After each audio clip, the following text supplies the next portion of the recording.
28 hari yang sakral bagi bangsa kita, di mana pemuda seluruh Indonesia dari Sabang hingga Merauke bersatu dalam satu kesatuan, seirama dalam keberanian mengikrarkan diri di mata dunia bahwa sungguh pemuda bangsa ini bermental sukuan baja. Hadirin, Jenderal Hitoshi Imamura yang menguasai Batavia di Jawa dalam Orde Penjajahan Bangsa pernah berkata, Indonesia wa Kokkawa Tetsu no Kusaragi no Yona Mono. Bangsa Indonesia laksana rantai baja. Hadirin pecinta syarhil Quran, oleh karena itu kami bertiga akan mengangkat sebuah syarahan yang berjudul Revolusi Mental Pemuda, Wujud Nyata Perubahan Karakter Bangsa. Hadirin, Allah berfirman dalam Al-Quran Surat Al-Kahfi ayat 13 sebagai berikut ini. A'udzu billahi minasy syaithanir rajim.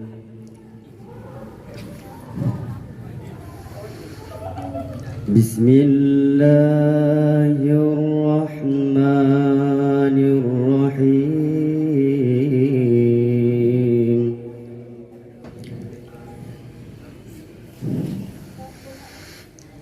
Nahnu naqussu 'alaika naba'ahum bil haqq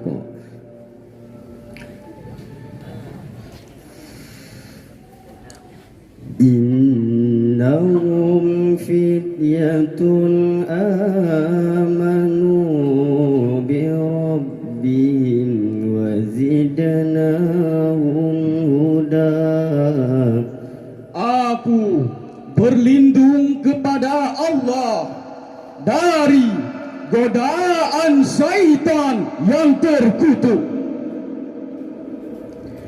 dengan menyebut namamu ya Allah, yang maha pengasih lagi yang maha penyayang.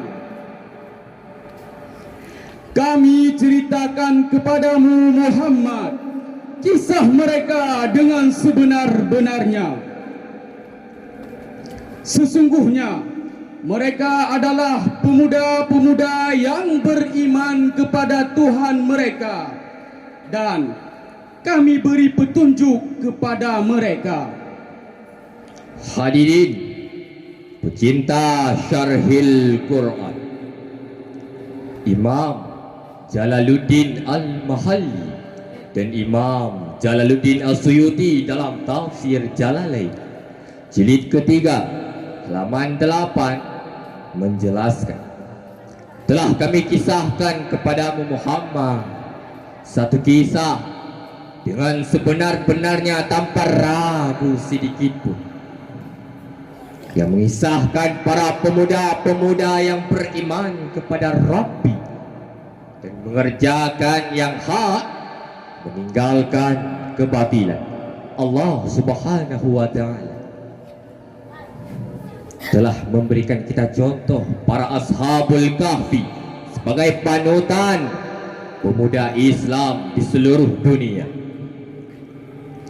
Revolusi mental akan mewujudkan pemuda yang berkarakter, pemuda yang berkapasitas dan berdaya saing. Revolusi mental akan menjadi pemicu terbentuknya kepemudaan sebagai investasi di masa yang akan datang.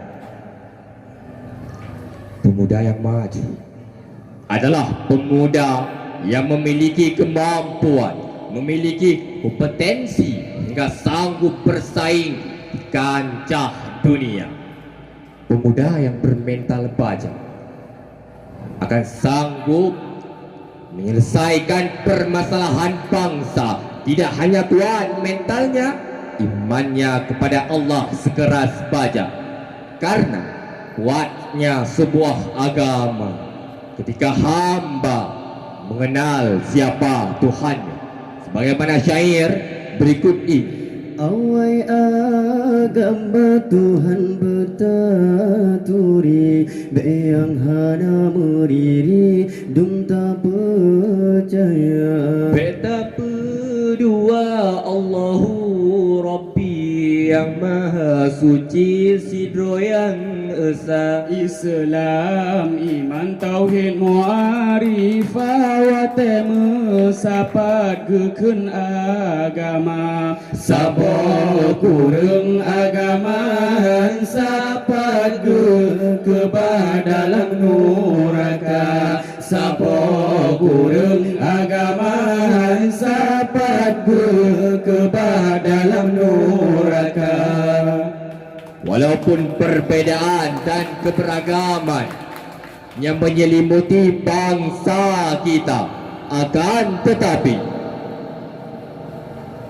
kita hidup dalam satu persatuan Bhinneka Tunggal Ika.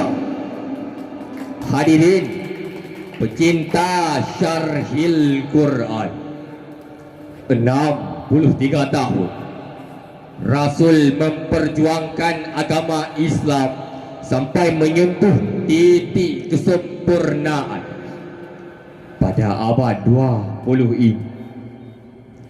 Keimanan mulai dipertanyakan. Para pemuda-pemuda mulai mencari siapa Tuhan yang sebenarnya untuk membenah ragu dan nastapa dalam jiwa mereka.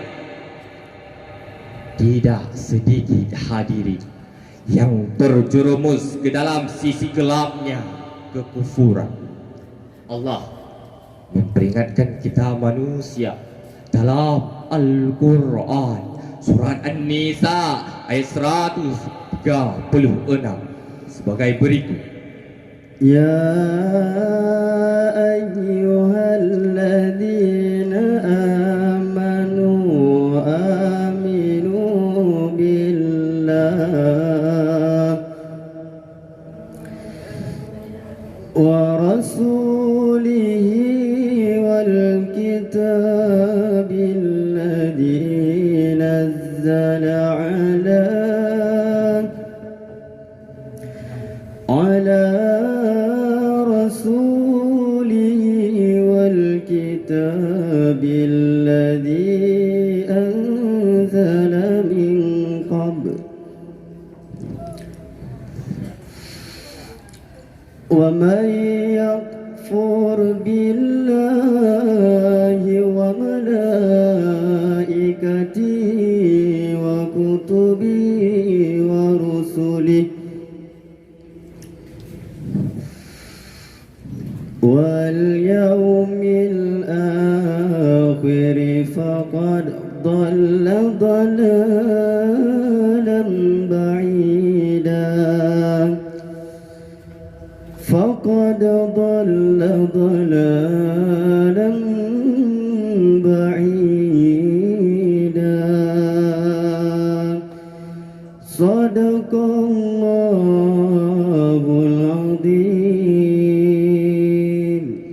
Wahai orang-orang yang beriman, tetaplah beriman kepada Allah dan Rasulnya Muhammad, dan kitab Al-Quran yang diturunkan kepada Rasulnya, serta kitab yang diturunkan sebelumnya.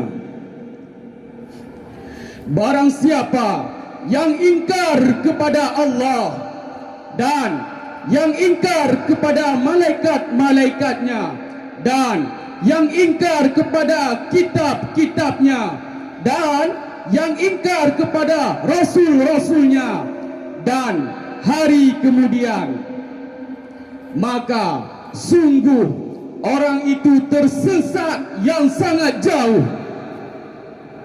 Maha benar Allah atas segala firman-firman-Nya. Hadirin pecinta syarhil Quran, Imam Jalaluddin Al-Mahalli dan Imam Jalaluddin As-Suyuti dalam Tafsir Jalalain jilid pertama halaman 332 menjelaskan, tetaplah beriman kepada Allah, tetaplah beriman kepada Muhammad, tetaplah beriman kepada Al-Quran, tetaplah beriman kepada kitab yang diturunkan sebelum Muhammad, tetaplah beriman kepada malaikat, tetaplah beriman kepada hari kiamat dengan penuh keyakinan tanpa ragu sedikit pun di dalam dada. Implikasi dari ayat tersebut melahirkan keimanan yang menyatu di dalam jiwa, akan melahirkan mental sekuat baja. Hadirin pecinta syarhil Quran, dapat kita mengambil kesimpulan yang pertama, revolusi mental akan menciptakan pemuda yang berkarakter, pemuda yang berkapasitas dan berdaya saing. Yang kedua, revolusi mental akan menjadi pemicu bagi terbentuknya kepemudaan sebagai investasi di masa yang akan datang. Oleh karena itu, mari para pemuda kita berdiri, tatap zaman yang sudah berubah berada di depan mata. Ujarkan ide-idemu agar Islam dapatkan keagungannya di masa-masa terdahulu. Hanya sekian yang dapat kami sampaikan. Mudah-mudahan bermanfaat. Sebagaimana pantun, Tatat padang tutung rengkile. Urapika julaha ba'apika abe. Assalamualaikum warahmatullahi wabarakatuh.